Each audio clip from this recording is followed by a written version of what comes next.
In the dead of night, at the scene of the crime, and the speed of light, he'll arrive just in time. But which Spider-Man you get depends on what reality you reside in. Stan Lee has created a lot of iconic characters, but none of them have captured the imagination quite as much as the one he created with Steve Ditko. The teenager from Queens who got a bite from a spider gained superpowers, but still had to live a very unsuperpowered life. Stan Lee maintained that the popularity of the character was that under the mask, any one of us can be Spider-Man. While Peter Parker is the Spider-Man we all know, there have been a few others behind the mask, and here are some of the Peters and non-Peters who have worn the mask. Perhaps the most well-known alternate Spider-Man is Miles Morales, whose story was featured in Spider-Man Into the Spider-Verse. Miles Morales comes from the Ultimate Universe, also known as Earth 1610. How Earth 1610 came into being in our universe is complicated. In our universe, the Ultimates was a line of comics meant to refresh the Marvel characters who have been running since the 60s. Some characters got whole new looks, like Nick Fury. And some characters' world expanded a bit. Running from 2000 to 2015, when Secret Wars collapsed parts of the multiverse, the Ultimates line influenced a lot of the look of the Marvel Cinematic Universe. In that universe, a second spider slipped the lab, this time biting the nephew of the Prowler, giving him all the regular spider powers as well as the ability to camouflage and shoot stun blasts.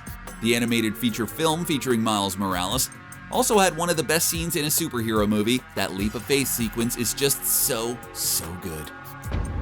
Another runaway success from the Spider-Verse comes a little closer to home for Peter Parker. The love of Peter's life we all know is Mary Jane Watson, but she wasn't Peter's first love. Before there was MJ, there was Gwen Stacy. That relationship ended when Green Goblin dropped both Stacy and a trolley full of people at the same time. Peter's attempt to save both ended up fatally injuring Gwen, and she became another tragic thing Peter got to carry around with him. Over in Earth 65, Gwen was fronting her own garage band and hanging out with her bestie Peter when she got the spider bite that changed her world. When Peter tried to get into the superpowers game, he turned himself into the lizard. Gwen would end up accidentally killing Peter in his lizard form, only for him to revert so that it appeared Gwen had killed Peter Parker for no reason. If you're gonna wear the spider suit, you gotta take on some of the sad. In the 1930s, a lot of movies were made that revolved around gangsters, private eyes, and people up to no good. These films were lit in the style of earlier German cinema, with harsh contrasts and often featured simile-riddled narration and dialogue. In the 1950s, a bunch of French film critics watched all of those movies and, identifying their stylistic cues, dubbed them film noir. It is in this world that Earth 90214 got its Spider-Man. This time, in fitting with the style of pulp fiction of the time, the spider bite comes from a spider totem that grants Parker his powers via a spider god. Union busting and crime bosses play a much bigger role in the Spider-Man noir world, with his look coming from his father's World War I airman uniform. Another entry from the Edge of the Spider-Verse stories that answers the question, what if power suits? Peni Parker from Earth 14512 has a lot of the familiar beats, an Uncle Ben and Aunt May, as well as a bitey radioactive spider. This time, however, the spider is her co-pilot in her family's spider suit, a powered suit of armor with some of the usual Spider-Man powers on top of being a big giant robot suit. Before the Spider-Verse was a thing, there was still an alternate Spider-Man from the weird end of the multiverse. Of course, we're talking about Peter Parker, the Spider-Ham. Created in 1983 as a bit of self-parody, Spider-Ham proved popular enough to eventually star in his own semi-regular comics under Marvel's children-oriented Star line of comics. Peter Parker inverts the formula a bit, where Peter begins his story as a spider that belongs to May Parker, a pig trying to bring fusion power to the beauty industry. The end result is when she tries her nuclear-powered hairdryer, she ends up irradiating herself and then biting Peter and turning him from spider to pig. If Spider-Man Noir answered the question of what if Spider-Man happened in the past, then Spider-Man 2099 answered the question of what if Spider-Man, but in the future. Part of a line of 2099 titles that postulated a Marvel Universe 100 years on, this Spider-Man is Miguel O'Hara. Miguel was slipped a poison that was meant to make him reliant on an antidote as a blackmail scheme, but ended up taking a formula meant to replicate Spider-Man's powers. Which it did. In a little bit of Back to the Future magic, Miguel ended up being his own inspiration to take up the Spider Mantle. Miguel's potential future came into question during the Secret Wars event that resulted in Miguel landing in our time and slow-boating back to 2099 to tell his younger self to become Spider-Man to protect the future. Past, both, kinda. I don't know. Miguel isn't the only time-hopping member of the family with a fondness for the spider look. Miguel managed to pass down a passion for living in whatever moment his son felt like living by becoming a time traveler. A lot of that comes down to traveling to our time and teaming up with various members of his family also displaced by time. Gabriel has no spider powers of his own, leaving most of that to his dad's spider suit. He also created the not at all nightmare-inducing arachnauts, a swarm of tiny robot spiders Gabriel can control. Freaky. There was a lot of fallout when Spider-Man failed to save Gwen Stacy, and that includes rival the Jackal blaming Spider-Man for her death. The Jackal dealt with his feelings in a completely normal and rational way. He cloned Peter Parker, as you do. After that goes predictably bad, there's a bit of switcheroo with some bodies that makes Peter think that his clone is dead, while his clone takes the name of Peter's uncle and the maiden name of his aunt, Ben Reilly. Ben Reilly tries the whole bumming around thing, but that sense of responsibility is hard to avoid even if you're a copy of Peter Parker. And when he came back to New York to check on Aunt May, he started life as the Scarlet Spider, working with the original. Or is he? There was a bit of confusion of which was the original Peter Parker. Clone or original, when Peter hung up his web shooters during Mary Jane's pregnancy, Ben Reilly took the mantle for a while. If Spider-Ham, time travel, and clones aren't weird enough for you, then there's the strange case of the Tsum. They're small, they're kinda cute, they multiply when they sneeze for some reason, and they're able to imitate the powers of whoever they want. One of the Tsum saw Spider-Man on TV, and did what we all did when we first saw Spider-Man. Got some Spider-Man thermals and ran around the house pretending to be Spider-Man. The Tsum started imitating Spider-Man powers and all. Well, until someone tried to get him to imitate Ultron. But once you've gone Spider-Man, that sense of responsibility is hard to shake, and he went back to being a tiny, adorable Spider-Man. One of the first things that anyone thinks about when they think of spiders, aside from, "Oh, get it off," is the number of legs. But when you add up the limbs on old Parker, you get the standard 4, not 8. Without the 8 legs, are you really a Spider-Man or just Sticky Guy? Perhaps the weirdest attempt to put the spider in Spider-Man was a villain from the cartoons, Zoltan Amadeus. Zoltan created a serum to recreate Spider-Man's powers, which worked for a moment, and he was able to go on a crime spree as a fake Spider-Man. Then the serum decided to get literal with the whole spider thing, giving him a lower body that's all spider. Ooh, get it off, it's in my hair! While Marvel didn't find its feet until the Silver Age, it went from Atlas to Marvel, and Stan Lee started steering the company. It still had a long history of Atlas and timely comics. In 1947, that comic line created its own Spider-Man. And if Zoltan Amadeus wasn't nightmare fuel enough, then this Spider-Man as villain might fit the bill. Like Gabriel O'Hara, this vintage villain had a small army of spiders that he was experimenting with. Oh, and he's feeding them human blood. He would capture his victims with elaborate artificial webs that eventually would lead to his downfall. Of all the people who have mantled up as Spider-Man or Spider-Man adjacent, the ones we can identify with the most are the superfans. Martha Franklin didn't have that much of a connection to Peter Parker and no sketchy run-ins with spiders, radioactive or otherwise. Her powers came from the weird stuff her parents were into when she took her dad's place at the Gathering of Five, where old relics dole out monkey paw-esque gifts with all kind of weird catches. Franklin wound up with superpowers, but instead of starting her own franchise, she filled in for Peter Parker when he went missing for a bit, then took over Spider-Woman for Jessica Drew. If there's one thing that WandaVision has taught us, it's that superheroes having kids can be a super hard thing. Ben Parker was the second child for the power couple, with their teenage daughter already manifesting powers and saving the universe.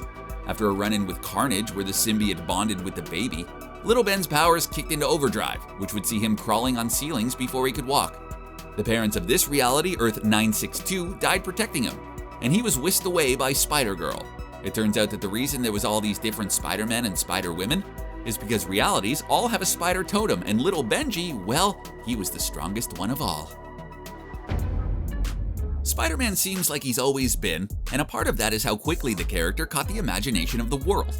Introduced in 1962, by 1967 Stan Lee was consulting on a half-hour Spider-Man cartoon following the 7-minute Marvel Superheroes cartoon.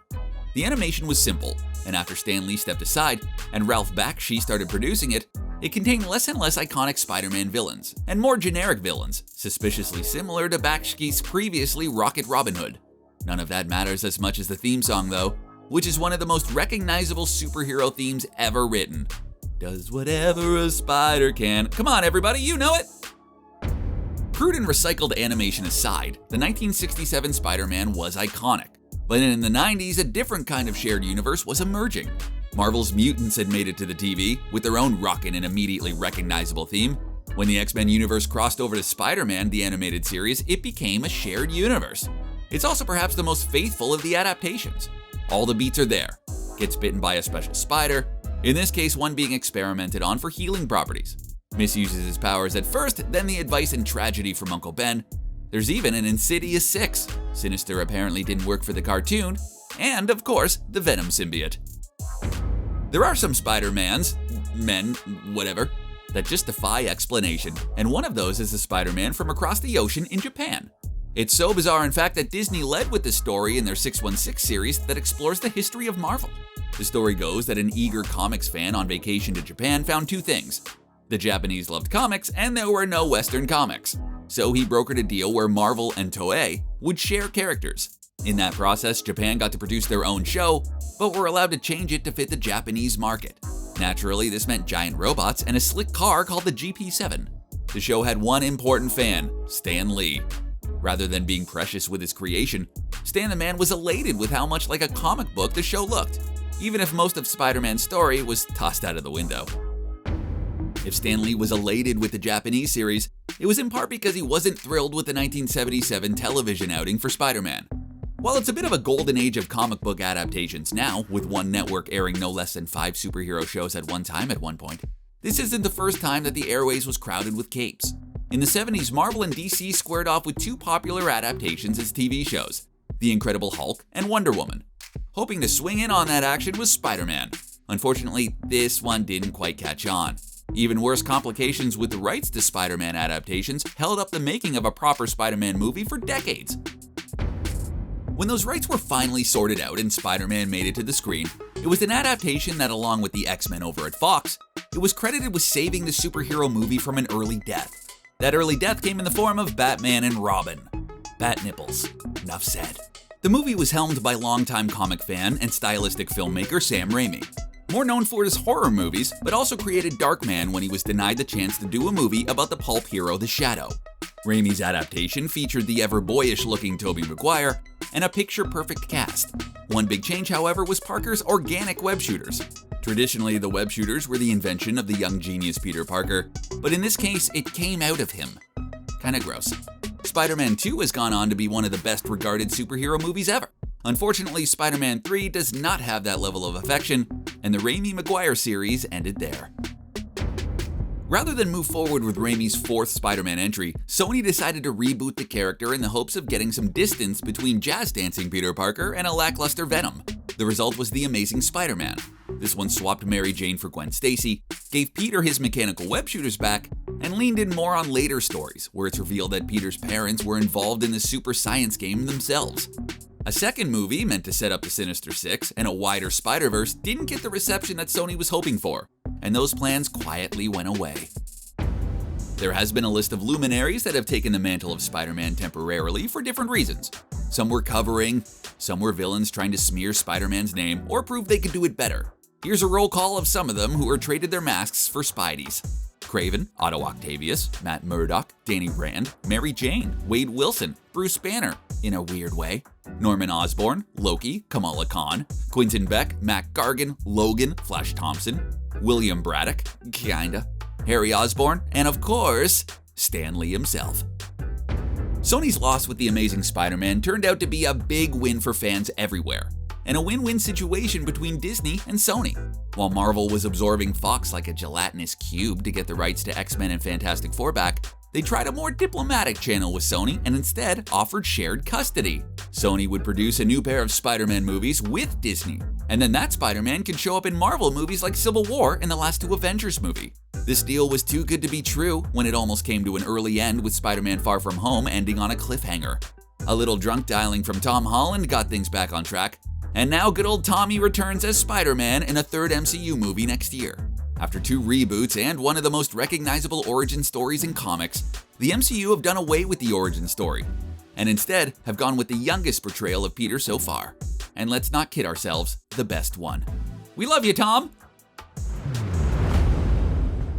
Really though, the best alternate Spider-Man is me in my thermal Spider-Man underoos pretending to crawl along the wall and swing into the living room. Stan was right. Under the mask, he could be any one of us. Well, except for the whole does what a spider can part. And my homemade web shooters are just terrible.